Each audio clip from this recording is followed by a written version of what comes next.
A noisy racist neighbor's prejudice leads to accusations against a new black family. But she's in for the shock of her life when their true identity is revealed. Subscribe and comment where you're watching from. It was a quiet Saturday afternoon in Maplewood, a suburban neighborhood just outside Atlanta. Families were out mowing lawns, walking dogs, and enjoying the last bit of summer sun. But for Clara Sanders, the middle-aged woman living in house 32C, something was terribly wrong, or so she thought. Clara had lived in Maplewood for years and took pride in knowing every detail of the neighborhood. To her, it was her responsibility to keep an eye out. That's how she described it, though most of her neighbors simply called her nosy. Clara didn't see it that way. She believed she was preserving the character of Maplewood, a code word she never explained. So when a moving truck pulled into the driveway of House 44D earlier that morning, Clara was already peeking through her curtains.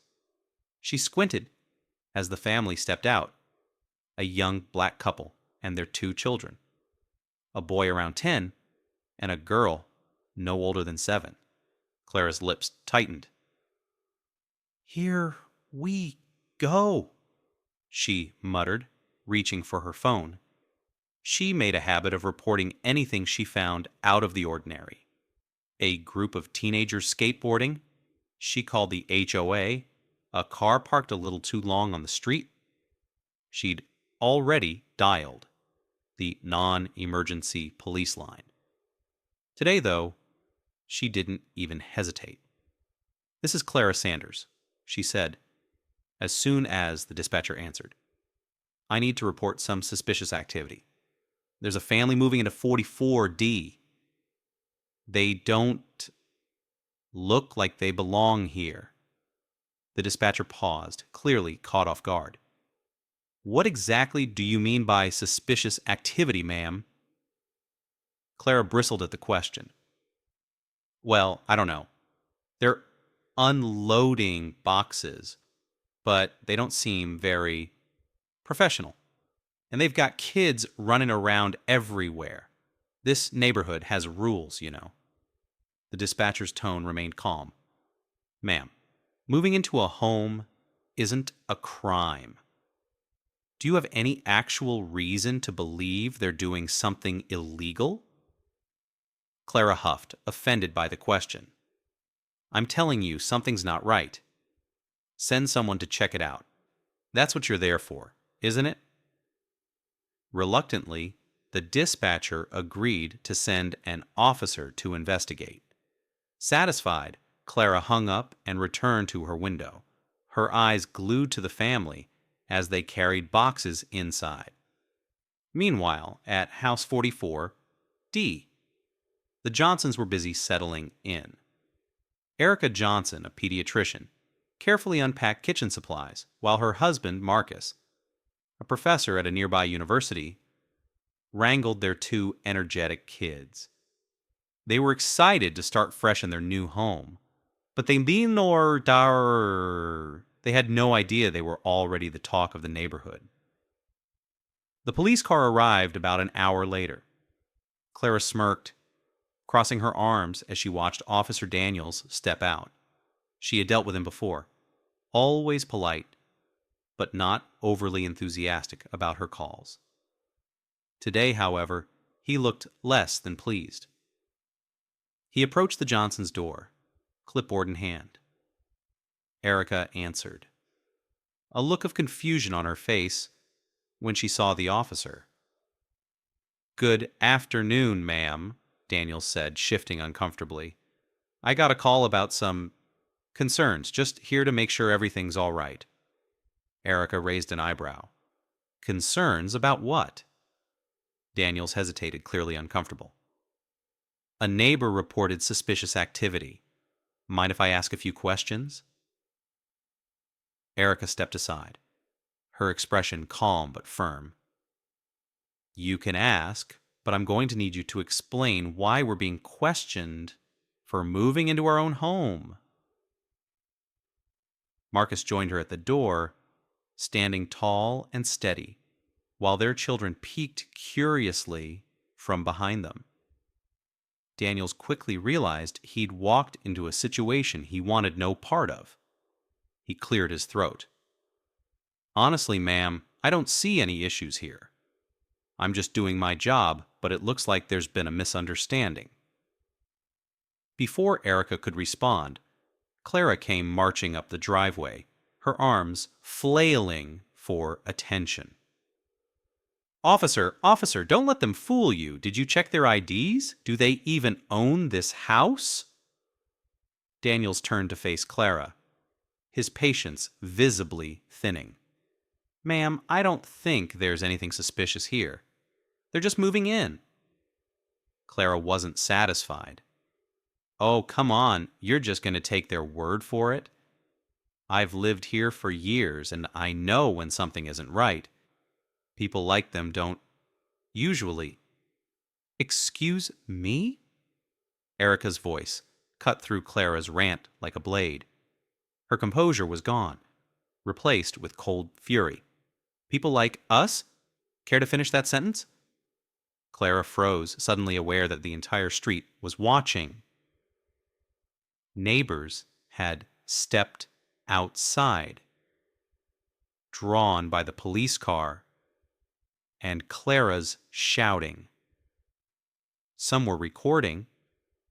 Their phones pointed directly at her. Daniels decided he'd had enough. Ma'am, if you don't stop, I'll have to ask you to leave. These folks haven't done anything wrong, and unless you have proof otherwise, I suggest you go home. Clara's face turned bright red, but she didn't argue. She huffed and stormed off, muttering under her breath. The crowd slowly dispersed, but not before several neighbors approached the Johnsons, apologizing on behalf of Clara and welcoming them to the neighborhood. As Officer Daniels left, Marcus turned to Erica. Welcome to Maplewood, he said dryly, earning a small laugh from her despite the tension. But the day wasn't over, and Clara wasn't finished. She had no idea the storm she'd just set in motion. Clara spent the rest of the evening fuming. To her, this wasn't over. It couldn't be. She was convinced the Johnsons didn't belong in Maplewood, and she'd find a way to prove it. She logged onto the neighborhood association's online forum, typing furiously. I'm concerned about the new family at 44D, she wrote. They were visited by the police today, and I think we should demand proof of their ownership. We can't let our standards slip. Her post was met with mixed reactions. A few like-minded residents chimed in with vague agreement, but the majority pushed back. Clara, let's not jump to conclusions.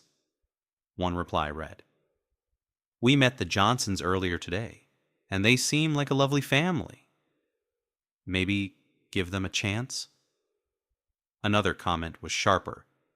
Clara, you're embarrassing yourself.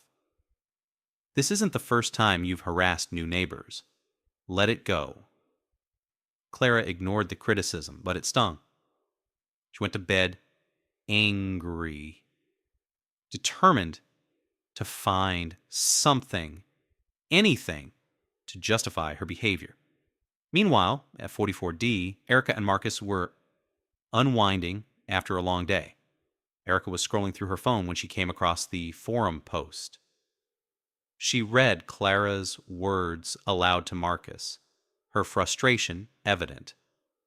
She's relentless, Erica said, shaking her head, but I'm not going to let her ruin this for us. Marcus nodded, his calm demeanor unwavering. We'll handle it the way we always do, with grace and facts. Tomorrow's the HOA meeting, right? Erica smirked. It is, and we'll be there. The next evening, the Johnsons walked into the community center. where the monthly HOA meeting was being held. The room was filled with neighbors, most of whom greeted them warmly. Clara, seated near the front, shot them a glare but said nothing. When the meeting started, the HOA president, an older man named Mr. Caldwell, welcomed everyone and went through the usual agenda. Then, during the open floor session, Clara stood up. "I have a concern," she announced, her voice sharp. "It's about the new family at 44D. I think we need to verify their credentials. Ownership papers, rental agreements, something. We can't just let anyone move in without checking." The room fell silent. All eyes were on Clara, who stood there with her arms crossed, looking self-satisfied. Erica exchanged a glance with Marcus before calmly standing up. "Mr. Caldwell, if I may?" "Of course," he replied, gesturing for her to speak. Erica turned to face the room, her posture confident but approachable. "First, let me introduce myself. My name is Dr. Erica Johnson. I'm a pediatrician at Atlanta Children's Hospital. My husband, Marcus, is a professor of history at Emory University. We moved here because we loved the neighborhood and thought it would be a great place to raise our kids." The crowd murmured in approval. Erica continued, "Now, as for our credentials, we've already closed on the house, and all the paperwork is in order.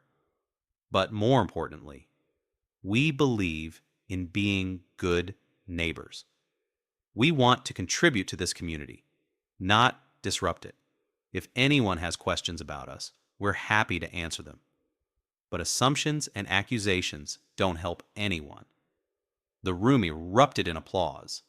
Even Mr. Caldwell clapped, nodding in agreement. Clara's face turned red as she sank lower in her seat.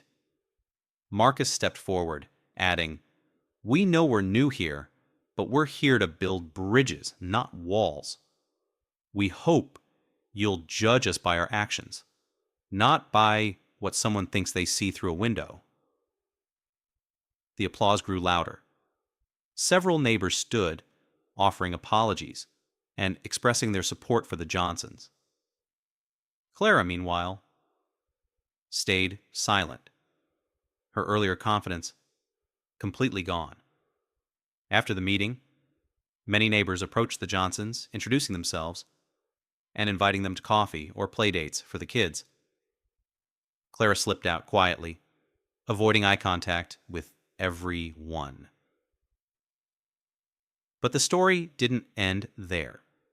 News of Clara's behavior and the Johnsons' graceful response spread beyond the neighborhood. A local journalist picked up the story, framing it as an example of how communities could confront prejudice with unity and kindness. The article went viral, bringing attention to the Johnsons for all the right reasons. Erica and Marcus were praised for their poise, and Maplewood became a symbol of hope for other communities facing similar challenges. As for Clara, she found herself increasingly isolated. Many of her former allies in the neighborhood distanced themselves, tired of her divisive attitude. Eventually, she stopped attending HOA meetings altogether, retreating into her home and her outdated views. The Johnsons, however, thrived. They became an integral part of Maplewood, hosting block parties, organizing charity drives, and even joining the HOA board to ensure the neighborhood remained welcoming to all.